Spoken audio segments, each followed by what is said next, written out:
Welcome back to my YouTube channel.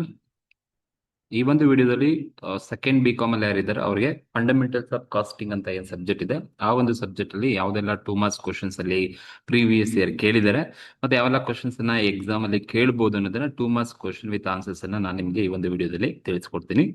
So ಅದಕ್ಕೂ ಮುಂಚೆ ಯಾರೆಲ್ಲ ನನ್ನ ಒಂದು ಯೂಟ್ಯೂಬ್ ಚಾನಲ್ಗೆ ಇನ್ನೂ ಸಬ್ಸ್ಕ್ರೈಬ್ ಮಾಡ್ಕೊಂಡಿಲ್ಲ, ದಯವಿಟ್ಟು ಸಬ್ಸ್ಕ್ರೈಬ್ ಮಾಡ್ಕೊಳ್ಳಿ, ಆದಷ್ಟು ಶೇರ್ ಮಾಡಿ ಅಂತ ಹೇಳ್ತಾ ಬನ್ನಿ fundamentals of costing 2 marks question and answers ಅನ್ನ ನೋಡೋಣ.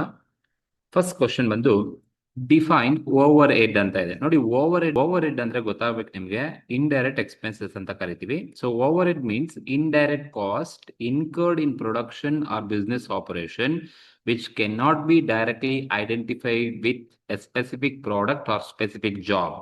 ಸೊ ಇಂಡೈರೆಕ್ಟ್ ಕಾಸ್ಟ್ ಏನ್ ಇನ್ಕರ್ಡ್ ಆಗಿರುತ್ತೆ ಪ್ರೊಡಕ್ಷನ್ಸ್ ಅಲ್ಲಿ, ಅದನ್ನ ನಾವು ಓವರ್ ಹೆಡ್ ಅಂತ ಕರಿತೀವಿ. ಓವರ್ ಹೆಡ್ ಅಂತ ಹೇಳಿದ್ರೆ ಇಂಡೈರೆಕ್ಟ್ ಕಾಸ್ಟ್ ಅಂತ ಅರ್ಥ.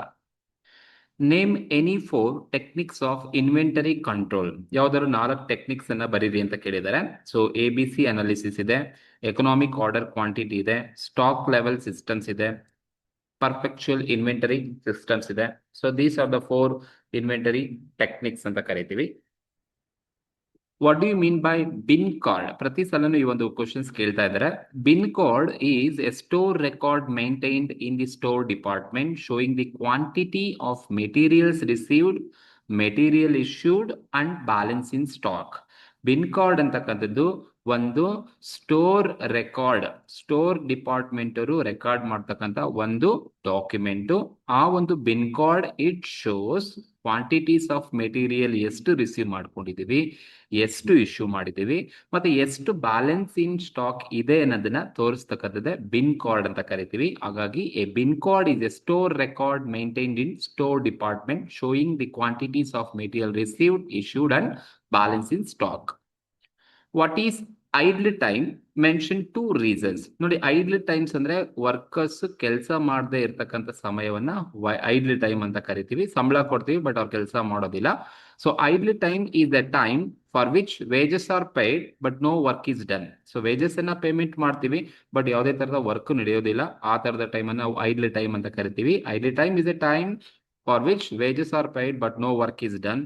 ರೀಸನ್ಸ್, ಮಿಷಿನ್ ಬ್ರೇಕ್ ಡೌನ್ ಆಯ್ತು, ಸೊ ಆ ಸಂದರ್ಭದಲ್ಲಿ ಏನು ಕೆಲಸ ಮಾಡ್ಲಿಕ್ಕೆ ಆಗೋದಿಲ್ಲ. ಪವರ್ ಫೇಲ್ಯೂರ್ ಆಯ್ತು, ಆ ಸಂದರ್ಭದಲ್ಲಿ ಏನು ಕೆಲಸ ಮಾಡ್ಲಿಕ್ಕೆ ಆಗೋದಿಲ್ಲ. ಸೊ ಆ ಒಂದು ಸಿಚುಯೇಷನ್ಸ್ ಅಲ್ಲಿ ಏನ್ ಟೈಮ್ ಇರುತ್ತೆ ಅದನ್ನ ನಾವು ಐಡ್ಲ್ ಟೈಮ್ ಅಂತ ಕರಿತೀವಿ. ಆ ಟೈಮಲ್ಲಿ ಕೆಲಸ ಮಾಡೋದಿಲ್ಲ, ಅದು ಐಡ್ಲ್ ಆಗಿರುತ್ತೆ ಬಟ್ ನಾವು ವೇಜಸ್ ಅನ್ನ ಕೊಡ್ಲೇಬೇಕಾಗುತ್ತೆ, ಅದೇ ಐಡ್ಲ್ ಟೈಮ್ ಅಂತ ಕರಿತೀವಿ. ವಾಟ್ ಈಸ್ ರಿಕನ್ಸಿಲಿಯೇಷನ್ ಸ್ಟೇಟ್ಮೆಂಟ್ ಇದೆ. ಸೊ ಇದು ಕೂಡ ಎಕ್ಸ್ಪೆಕ್ಟ್ ಮಾಡಬಹುದು ಕ್ವಶನ್ 2 ಮಾರ್ಕ್ಸ್ ಅಲ್ಲಿ ನೀವು. A reconciliation statement is a statement prepared to explain the difference between profit shown in cost account and financial accounting.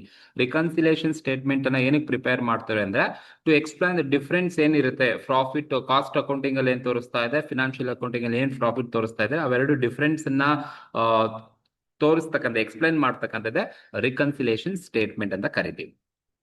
What you mean by semi variable overhead? Give 2 examples ಅಂತ ಕೇಳಿದರೆ. ನೋಡಿ,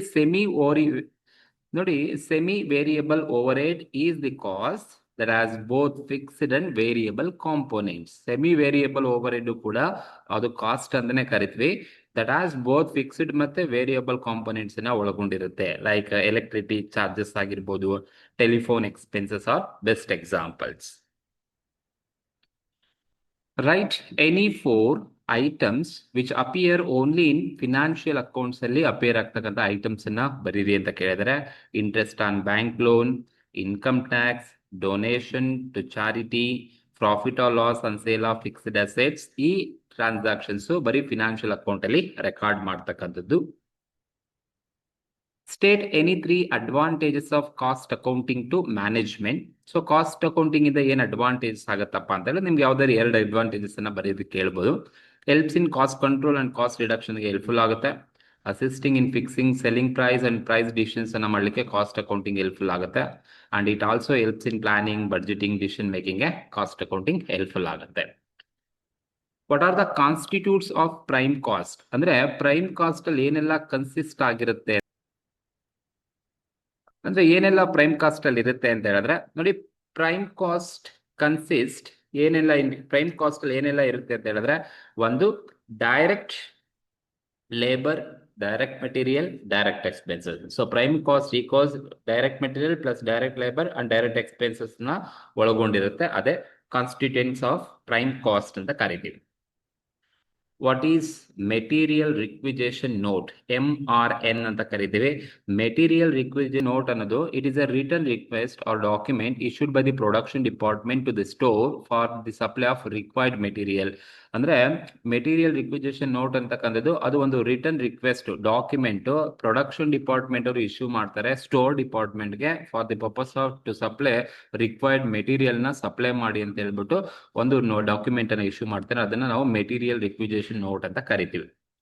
state any two reason for reconciliation ಅಂತ ಇದೆ ನೋಡಿ. Reconciliation any two reason for reconciliations ಅಂತ ಬಂದಾಗ different method of stock valuation in cost and financial accounts different ಆಗಿ value ಮಾಡಿರ್ತಾರೆ, ಹಾಗಾಗಿ ನಾವು ರಿಕನ್ಸಿಲೇಷನ್ ಸ್ಟೇಟ್ಮೆಂಟ್ ಮಾಡಬೇಕಾಗುತ್ತೆ. Different treatment of overheads, indirect expense ಬೇರೆ ಬೇರೆ ತರ ಟ್ರೀಟ್ ಮಾಡ್ತಾರೆ, ಹಾಗಾಗಿ ರಿಕನ್ಸಿಲೇಷನ್ ಸ್ಟೇಟ್ಮೆಂಟ್ ಅನ್ನ ಮಾಡಬೇಕಾಗುತ್ತೆ. What do you mean by cost center? A cost center is a location, department or person for which costs are collected and controlled is called as cost center ಅಂತ ಕರಿತೀವಿ. One of the most expected questions ಸುಮಾರು ಸಲ ಕೇಳಿದ್ದಾರೆ. Define cost accounting ಅಂತ ಇದೆ. Cost accounting is the process of recording, classifying, analyzing and controlling costs relating to the production of goods or services. ನೋಡಿ, goods ಅಥವಾ services ನ productions ಅನ್ನ ಮಾಡಬೇಕಾದ್ರೆ ಏನೆಲ್ಲ ಕಾಸ್ಟ್ ಇನ್ಕರ್ಡ್ ಆಗಿದೆ, so process of recording, classifying, analysing and controlling cost relating to the production of goods or services is called as cost accounting ಅಂತ ಕರಿತೀವಿ. Give the meaning of material ಅಂತ ಕೇಳಿದರೆ, so material refers to the raw substance or inputs that are used in the production of goods or rendering services. ಅಂದ್ರೆ goods ಅನ್ನ produce ಮಾಡ್ಬೇಕಾದ್ರೆ ಅಥವಾ services ಅನ್ನ ಕೊಡ್ಬೇಕಾದ್ರೆ ಏನ್ ಇನ್ಪುಟ್ಸ್ ಅನ್ನ ಯೂಸ್ ಮಾಡಿರ್ತಾರೆ ಆ ಇನ್ಪುಟ್ಸ್ ಅನ್ನ ನಾವು ಮೆಟೀರಿಯಲ್ಸ್ ಅಂತ ಕರೀತಕ್ಕಂಥದ್ದು. What do you mean by direct cost ಅಂತ ಕೇಳಿದ್ರೆ, a direct cost is a cost that can be easily identified and directly traced to specific product or job or process is called as direct cost ಅಂತ ಕರಿತೀವಿ. Direct material, direct labor are the best example. Give the meaning of overtime ಅಂತ ಇದೆ. Overtime means the extra time worked beyond the normal working hours for which workers are paid at higher wage rate. Overtime ಅಂದ್ರೆ extra ಕೆಲಸವನ್ನ ಮಾಡ್ತಕ್ಕಂಥದ್ದಷ್ಟೇ. ಅಂದ್ರೆ ಅವನಿಗೆ allot ಮಾಡಿರ್ತಕ್ಕಂಥ ಟೈಮ್ಗಿನ್ನ extra time ಕೆಲಸ ಮಾಡ್ತಕ್ಕಂಥದ್ದು over time ಅಂತ ಕರಿತೀವಿ. ಆ ಓವರ್ ಟೈಮ್ ಅನ್ನ ಮಾಡಿದ್ರೆ ಹೈಯರ್ ವೇಜ್ ಪೇಮೆಂಟ್ ಮಾಡಿ ಕೊಡಬೇಕಾಗುತ್ತೆ industry. Name any 4 causes of labour turn over. ಯಾವ್ದಾದ್ರು 4 ರೀಸನ್ ಬರೀರಿ ಲೇಬರ್ ಟರ್ನ್ ಓವರ್ ಅಂತ ಹೇಳಿದ್ರೆ, ಒಂದು ಲೋ ವೇಜಸ್ ಆಗಿರ್ಬೋದು, poor working conditions, lack of job satisfaction, better job opportunities. So ಇವೆಲ್ಲ best examples. What is fixed overhead ಅಂತ ಕೇಳಿದ್ರೆ, ನೋಡಿ, fixed overhead is an indirect cost that remains constant irrespective of level of production or activities. Fixed overs ಅಂದ್ರೆ fixed overhead is an indirect cost ಆದ್ರೂ ಕೂಡ it remain constant ಆಗಿರುತ್ತೆ. ನೀವು ಎಷ್ಟೇ production ಮಾಡಿ, ಎಷ್ಟೇ ಆಕ್ಟಿವಿಟೀಸ್ ಅನ್ನ ಮಾಡಿ, ಯಾವುದೇ ಕಾರಣಕ್ಕೂ ಚೇಂಜಸ್ ಆಗೋದಿಲ್ಲ. It remain constant. Like rent ಆಗಿರ್ಲಿ, ಸ್ಯಾಲರಿ ಆಗಿರ್ಲಿ ಅಥವಾ ಇನ್ಶೂರೆನ್ಸ್ ಆಗಿರ್ಲಿ, ಇವೆಲ್ಲ ಫಿಕ್ಸ್ಡ್ ಆಗಿರುತ್ತೆ irrespective of level of production ಅಥವಾ ಲೆವೆಲ್ ಆಫ್ ಆಕ್ಟಿವಿಟೀಸ್.